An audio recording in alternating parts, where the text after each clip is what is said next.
The hearing room was buzzing long before the cameras started rolling. The air carried that familiar mix of anticipation and unease that fills Congress on days when fireworks are expected. Lawmakers shuffled papers, aides whispered in corners, and reporters tightened their grips on notebooks, ready to capture history in real time. At the center of it all stood two figures destined to clash. Representative Jim Jordan, a man known for his aggressive questioning style and combative approach, and Representative Jasmine Crockett, a rising star with a legal background sharp enough to slice through the thickest political spin. On the surface, it looked like just another congressional showdown. Jordan pressing his case, Crockett waiting her turn. But what unfolded would become something far bigger than a routine exchange. It would become a moment that shook the room, sent ripples through the media, and sparked conversations about truth, accountability, and the very nature of power. In American politics, we've grown almost numb to heated exchanges. Lawmakers interrupting one another, voices raised, points scored for television clips. It's all too familiar. But every so often a confrontation rises above the noise. Every so often someone manages to turn a shouting match into a teaching moment. That's exactly what Jasmine Crockett did when she faced off against Jim Jordan. Jordan came armed with his trademark style, relentless interruptions, forceful tone, and a confidence that often overwhelms opponents. But Crockett wasn't intimidated. She didn't match his volume. She didn't fall into the trap of trading barbs. Instead, she relied on something much more powerful: facts, law, and the discipline of a trained attorney. And when Crockett delivered her takedown, it wasn't just Jordan who felt the sting. It was every narrative built on bluster instead of evidence. This is why the story matters. It's not just about politics. It's about the eternal clash between rhetoric and truth, between noise and clarity, between those who perform for attention and those who prepare for accountability. In the next hour, you're going to walk through this confrontation step by step. You'll see how the tension built, why the exchange mattered, and what it revealed about the state of American democracy.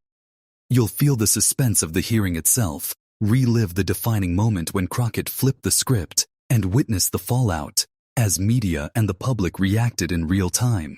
But more than that, you'll leave with something deeper: an understanding of why facts still matter, why preparation still beats power, and why ordinary people like you have a role to play in defending truth. Because, as we'll see, this wasn't just Crockett versus Jordan. It was a case study in how democracy survives. As we dive into this story, keep this truth in mind. In a world full of confident fiction, it only takes one person with facts to change everything. That's exactly what Jasmine Crockett did. And by the end of this journey, you'll understand why her moment with Jim Jordan is bigger than politics. It's about the kind of country we want to live in.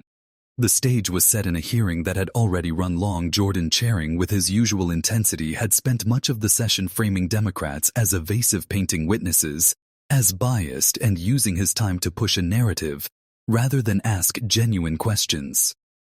His interruptions were frequent, his tone sharp, his body language aggressive. It was, in other words, a textbook Jim Jordan performance. But what he didn't anticipate was Jasmine Crockett's calm, methodical response. She didn't meet aggression with aggression. She met it with clarity. She let him talk himself into corners, then patiently laid out the legal realities that dismantled his arguments. By the time she delivered her final point, the room was silent. Even those used to Jordan's dominance knew something unusual had just happened. So why did this moment explode online? Why did it trend across platforms and dominate coverage for days? Because it tapped into something deeper than partisan politics. People are tired of bluster. People are hungry for accountability. People want to see someone, anyone, stand up and say, "No, that's not how the law works. That's not how truth works." Crockett didn't just spar with Jordan. She showed a live audience and the millions watching later that substance can still cut through spectacle. Here's what we'll cover as we move through this story. The build-up, how Jordan set the tone and how Crockett prepared to change it. The confrontation, the play-by-play of Crockett's legal takedown, The moment Jordan lost control, and the exact quotes that went viral. The fallout media headlines, public reaction, and the immediate consequences for both lawmakers. The climax, the deeper lesson about truth preparation and democracy itself. Your connection. Why this isn't just their story but yours. The call to action. What we do next. If we care about facts and accountability, by the end, you won't just understand what happened, you'll feel why it matters. The tension didn't start with the first words exchanged between Jim Jordan and Jasmine Crockett. It began hours earlier, seated in the structure of the hearing itself. This wasn't just a debate about policy, it was an arena, a performance space where reputations could be built or broken in real time. And everyone in that room knew it. It was a congressional oversight hearing, the kind that was destined to generate headlines. Oversight hearings have always been political theater, but in recent years, they've evolved into full-blown spectacles. Lawmakers don't just question witnesses anymore. They perform for the cameras, aiming their remarks at audiences on cable news and social media. Instead of the people seated across from them, Jim Jordan has mastered that environment. He walks into these rooms not as a questioner, but as a showman. He doesn't aim to extract information so much as to dominate the space with rapid fire questions, constant interruptions, and forceful body language. His trademark style, leaning forward, jabbing with his hand, raising his voice, isn't about clarity. It's about control. On this day, Jordan was doing what he does best. Driving a narrative. He cast Democrats as obstructionists, painted witnesses as biased, and hammered home claims that sounded damning, but often crumbled under scrutiny. To the casual viewer, his confidence might have been persuasive. To those who knew the law, it was smoke and mirrors. And sitting across from him was Jasmine Crockett, a freshman lawmaker. Yes, but one with a razor-sharp legal background. As an attorney, she had spent years dismantling flimsy arguments in courtrooms where theatrics can sway a jury, but facts ultimately carry the day. She recognized Jordan's tactics for what they were. Performance designed to overwhelm, not persuade. What makes this moment so powerful is that Crockett didn't just stumble into it. She was ready. Her calm demeanor throughout the early portions of the hearing wasn't passive. It was strategic. She let Jordan talk. She let him build his case brick by brick, confident that when her time came she could take it apart, piece by piece. Observers in the room noted her composure. She wasn't rolling her eyes. She wasn't shaking her head. She was listening, taking notes, biding her time. That patience was critical. In the theater of politics, silence can be as powerful as speech, especially when it signals preparation. To understand why Crockett's eventual response hit so hard, you have to see the pattern she was confronting. Jordan's approach relied on three familiar tactics. Overwhelm with volume. He would ask long, rapid-fire questions, not giving opponents the space to answer. Shift the narrative. If cornered, he'd pivot to another point, ensuring that the focus never stayed on his weakest ground. Frame the opponent. He often painted Democrats as defenders of corruption, framing their every objection as suspicious. It's a strategy that often works because most people crumble under constant interruption. They raise their voices to match his. They stumble trying to answer 5 questions at once, or they let frustration cloud their judgment. That's the trap Jordan has set for countless opponents before, but Crockett wasn't going to fall for it. Before the clash, the media narrative was predictable. Commentators expected Jordan to dominate. After all, he had the gavel, he had the experience, and he had the reputation. Headlines almost wrote themselves. Jordan presses Democrats in heated hearing. For Crockett, the bar was different. As a newer face, the expectation was survival, not victory. If she could get through without being steamrolled, that would have been enough. But Crockett wasn't aiming to survive. She was aiming to shift the story. That's what makes this build-up so compelling. You had one side confident and over-rehearsed, leaning on old tricks, and the other patient and calculating, ready to spring a trap that few saw coming. Inside the hearing room, the tension was palpable. Jordan's supporters were nodding along, eager for sound bites they could amplify later. His detractors were bracing themselves for another round of frustration, the kind where truth gets drowned out by noise. Reporters glanced at one another with raised eyebrows, silently acknowledging the chaos unfolding. But those paying close attention noticed something different. They saw Crockett's calm. They saw the way she leaned back, pen in hand, jotting notes methodically. While Jordan thrived on adrenaline, Crockett projected control. That difference in energy was about to matter more than anyone realized. As Jordan wrapped up yet another long-winded line of questioning, he glanced toward Crockett with the air of a man who believed he was firmly in command. It was the same expression he'd worn countless times before, the look of someone convinced that dominance in tone equaled dominance in truth. But then Crockett leaned forward. She adjusted the microphone. And in that small, deliberate movement, the dynamic began to shift. Everyone in the room could sense it. Something was about to happen. The confidence in Jordan's delivery suddenly looked less like authority and more like overreach. The silence that followed wasn't empty. It was heavy, charged waiting. And when Crockett began to speak, she didn't raise her voice. She didn't match Jordan's aggression. Instead, she did something far more dangerous to his case. She introduced facts step by step with the precision of a lawyer dismantling a witness on the stand. The moment had been building for hours. Jim Jordan, chairing with his usual fire, had paced through his talking points with relentless energy. He was sharp, loud, insistent, cutting off witnesses mid-sentence, reframing questions into accusations, and making sure that his voice echoed loudest in the room. For much of the hearing, he seemed untouchable. But when Representative Jasmine Crockett adjusted her microphone and leaned into the desk, the atmosphere shifted.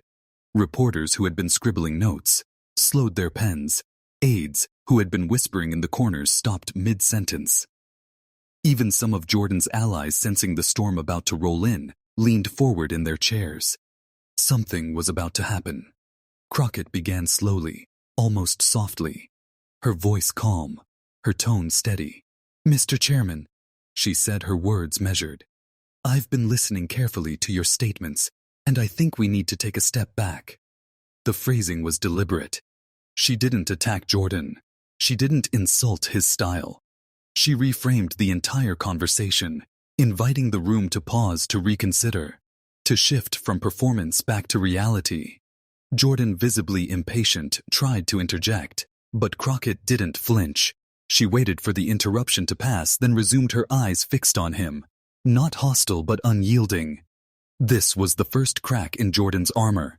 He was used to opponents shouting back, fumbling, losing composure. Crockett wasn't giving him that satisfaction. Then came the pivot. Crockett began laying out the law, slowly, clearly, like a teacher, explaining rules to a student who should have known them all along. "Congressional oversight is not a weapon for speculation," she said. "It is not a stage for accusations without evidence. It exists to pursue facts." The room stilled. It wasn't just what she said. It was how she said it. Each word landed with precision, backed by her legal training. She wasn't arguing. She was stating. And in a courtroom or a congressional hearing, statements of fact carry more weight than endless performance. Jordan tried again to interrupt. He leaned forward, cutting in with, "Well, the American people deserve to know." But Crockett didn't let him run away with the narrative. She held up a hand slightly, not rudely, but firmly. "The American people," she replied, her tone sharpening, just a degree, "deserve accuracy. They deserve honesty, and they deserve representatives who understand the difference between a headline and the law." Gasps rippled through the room. This wasn't just pushback. It was a direct challenge to Jordan's entire style. Now Crockett moved in for the heart of the exchange.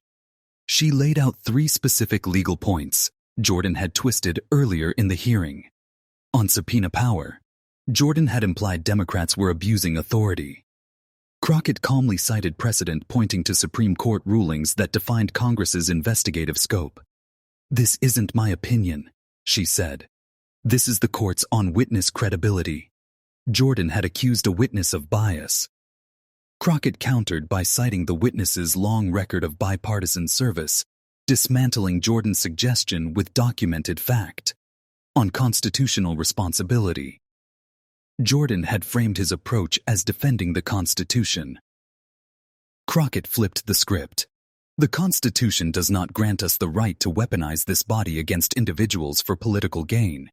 It requires us to uphold due process, even when it's inconvenient." Each point was a strike. Each was rooted in law, not rhetoric. Jordan's interruptions became shorter, less confident. He shifted in his chair, his trademark forward lean, now looking less commanding and more defensive. Sensing his grip slipping, Jordan raised his voice. No, that's not," he started. But Crockett cut in this time with sharpened clarity. "Mr. Chairman, I've practiced law long enough to recognize when someone is arguing to win a soundbite instead of arguing to win the truth." The line was surgical. Reporters in the back of the room practically leapt to write it down. Cameras caught Jordan's visible frustration as he waved his hand dismissively, his voice cracking slightly as he attempted to reassert dominance. But the room wasn't with him anymore. The momentum had shifted. Crockett owned the floor. Then came the moment, the one that turned the hearing viral, the one replayed millions of times across news clips and social media. Crockett leaned in closer to the mic, her voice still steady, but now carrying a sharp edge of finality. "Mr. Jordan, if you want to debate opinions, you can go to cable news. But if you want to debate law, you'll lose every time, because the law doesn't bend to volume." The room erupted, some gasps, some muffled applause, aides exchanging wide-eyed glances. Even some Republicans on the dais shifted uncomfortably, recognizing the sting in her words. Jordan for once was silent. His usual cascade of interruptions had stopped cold. The gavel in his hand suddenly looked more like a shield than a weapon. Crockett had done what few had managed.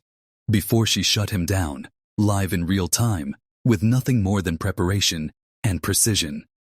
The silence after her final statement was almost theatrical. For a few seconds, nobody moved. Then the whispers began. Reporters scribbled furiously. Staffers texted updates to colleagues outside.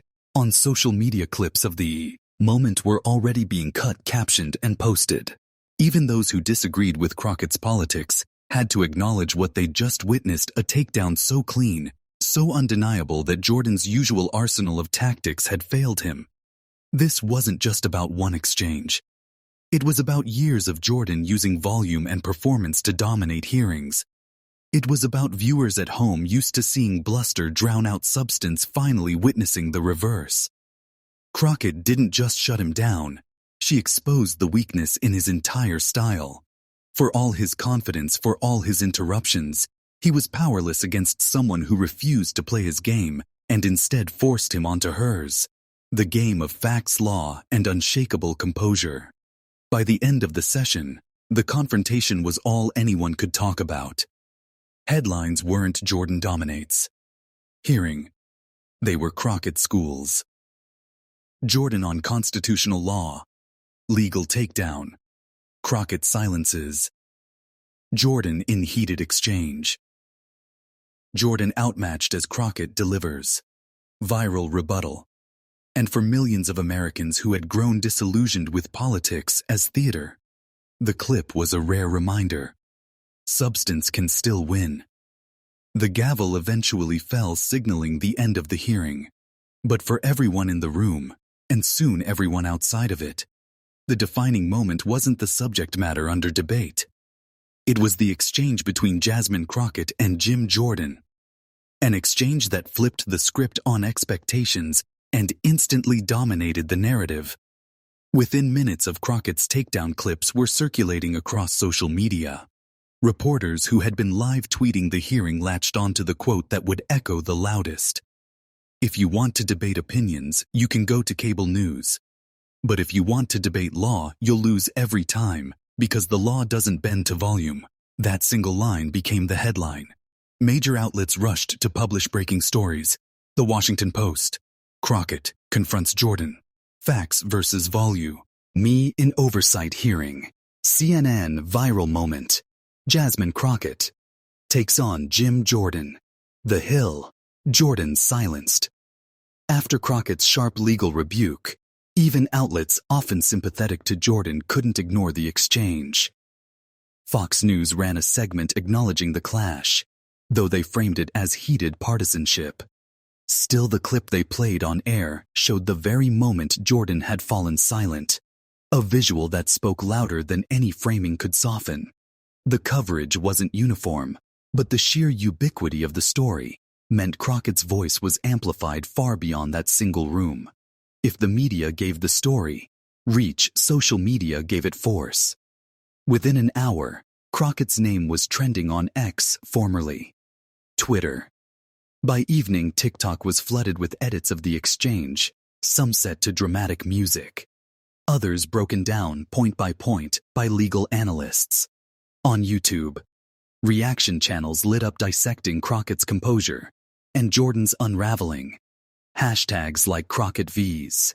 Jordan, legal takedown, and facts over volume spread rapidly. The internet loves a David versus Goliath moment. And that's how many framed it. Jordan, the seasoned heavyweight known for dominating hearings, versus Crockett, the newcomer who flipped the dynamic and left him speechless. As with any political moment, reactions split along partisan lines, but the intensity was different this time. Supporters of Crockett celebrated the takedown as a triumph of facts over noise. Many shared stories of their own frustration, watching hearings where truth seemed secondary to theatrics. For them, Crockett's moment was vindication.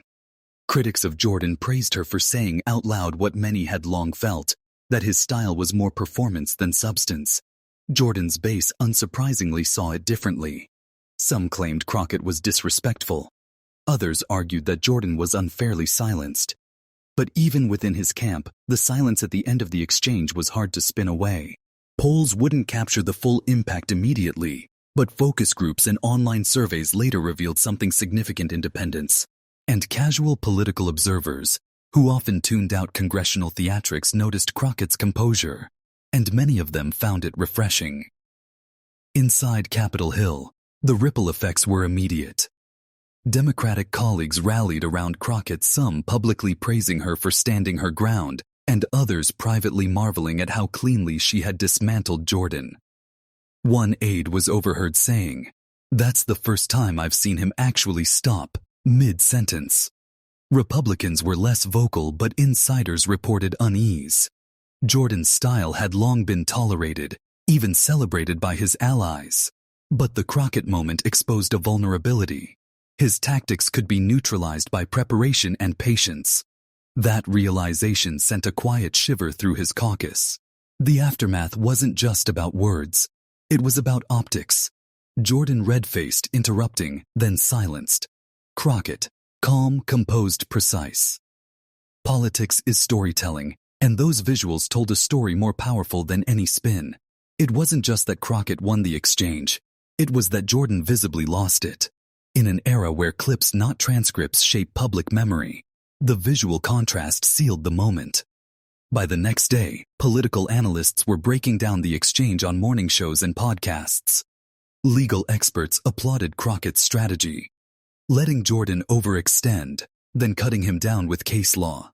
And precedent media critics highlighted her ability to own the frame of the conversation by refusing to be dragged into theatrics. Even leadership strategists noted that Crockett had elevated her national profile overnight.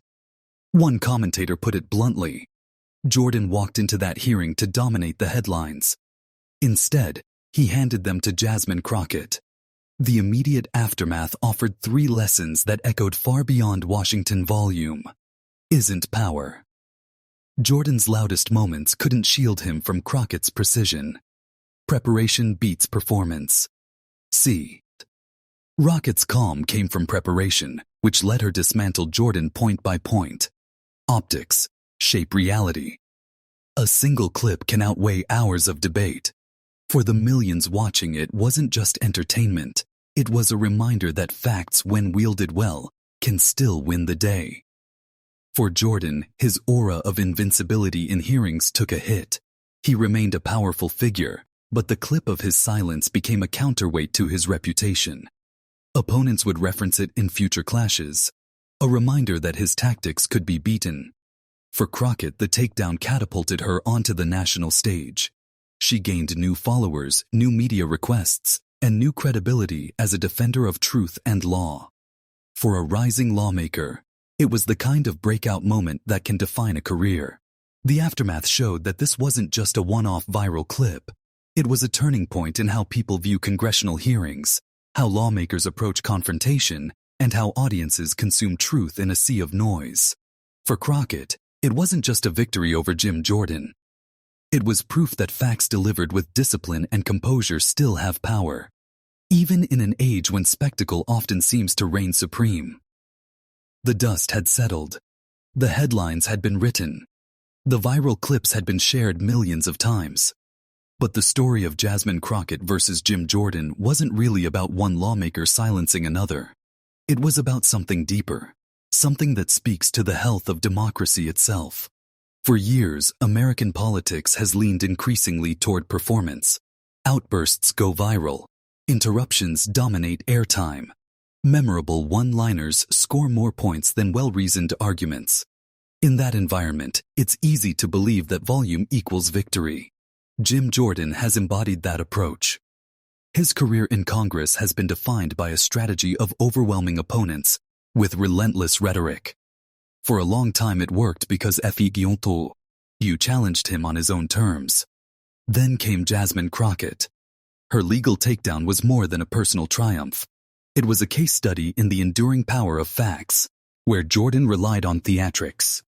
Crockett relied on law. Where he raised his voice, she sharpened her precision. And in the end, the room and the public recognized the difference. The moment underscored a timeless truth: rhetoric may dominate the headlines, but facts are what endure.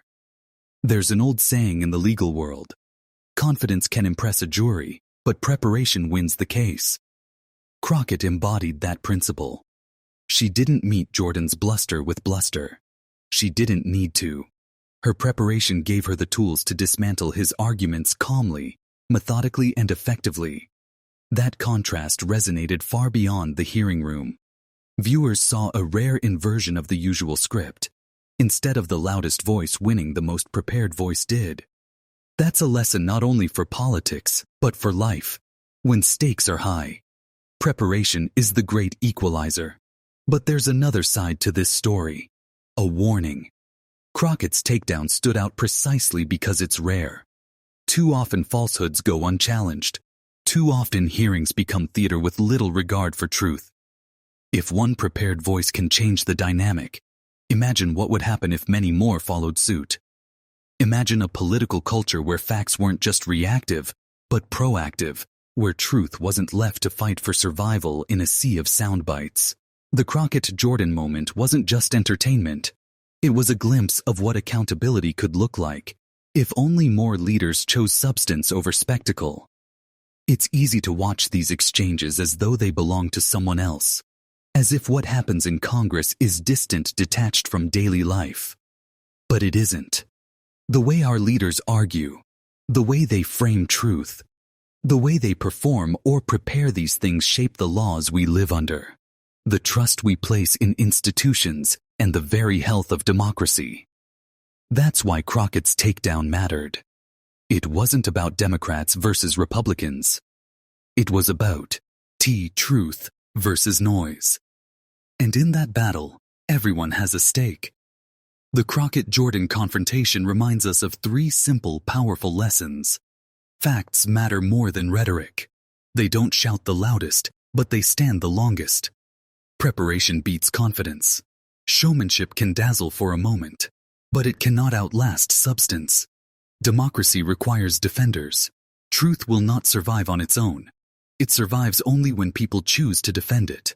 Democracy isn't a spectator sport. It survives only when ordinary people defend the truth.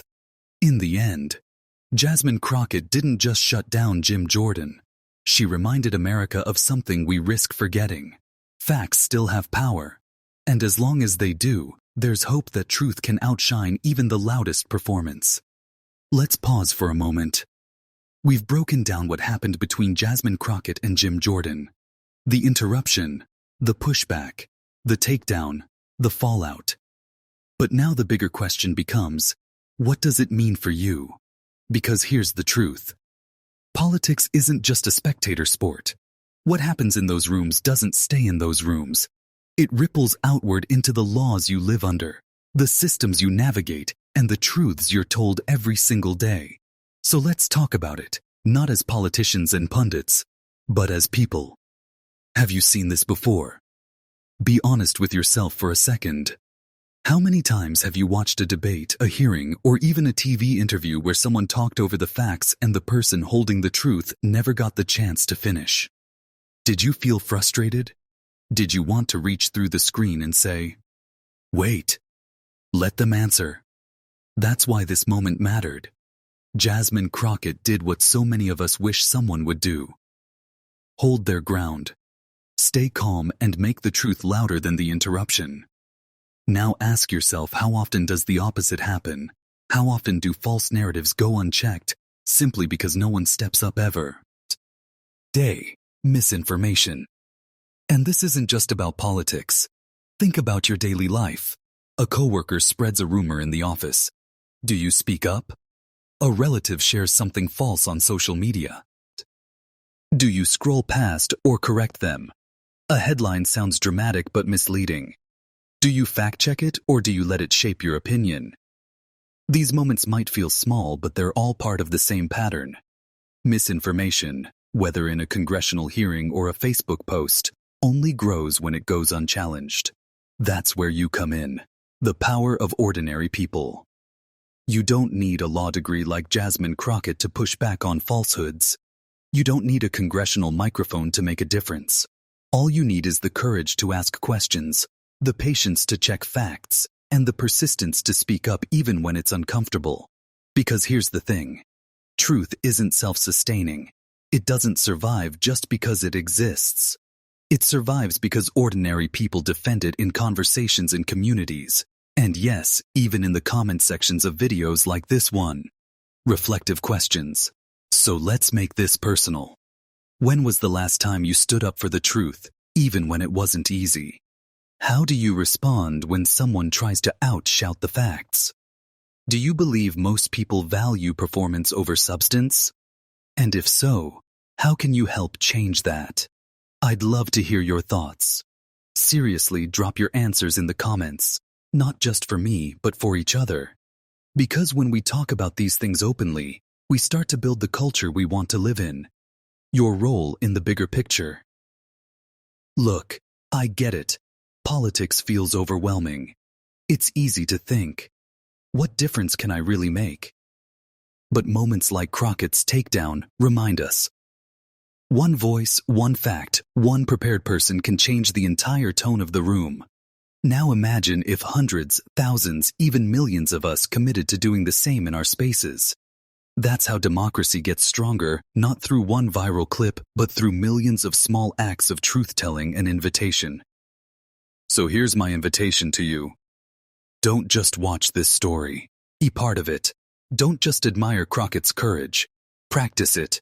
Don't just celebrate her preparation. Emulate it. Because whether you're challenging a misleading post, asking a tough question in class, or simply refusing to spread something you can't verify, you are in your own way shutting down misinformation just like she did. And let's be honest, that's the kind of participation our democracy desperately needs right now. Closing this section. So before we move to the conclusion, I'll ask you directly. Will you sit back and watch the noise take over, or will you be the one who defends the truth in your corner of the world? Your choice matters more than you think. We've just walked through one of the most striking congressional exchanges in recent memory. From the moment Jim Jordan tried to steer the hearing with interruptions to Jasmine Crockett's calm, relentless insistence on truth, to the audible shift in the room as her legal takedown landed. It was a story of preparation, meeting performance and facts triumphing over noise. But here's the deeper takeaway. This wasn't just about Jim Jordan or Jasmine Crockett. It was about the test our democracy faces every single day, when rhetoric collides with reality, when power tries to bulldoze facts, and when someone has to decide whether to stand up or stand back. Restating the lesson. The lesson is simple but powerful. Confidence without facts is fragile. Preparation is the great equalizer.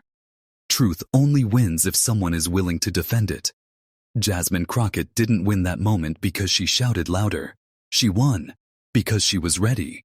She showed that when you're armed with facts and grounded in purpose, even the loudest voices can be brought to silence. Your part in this story. But here's the thing. Crockett's takedown can't be the end of the story. Accountability doesn't survive on viral clips. It survives when people like you decide to carry the lesson forward. That means fact-checking before you share. That means challenging misinformation when you hear it. That means refusing to let confidence be mistaken for truth. And yes, it means staying engaged. Because democracy isn't something we can outsource. It only works when ordinary people participate. A direct call to you.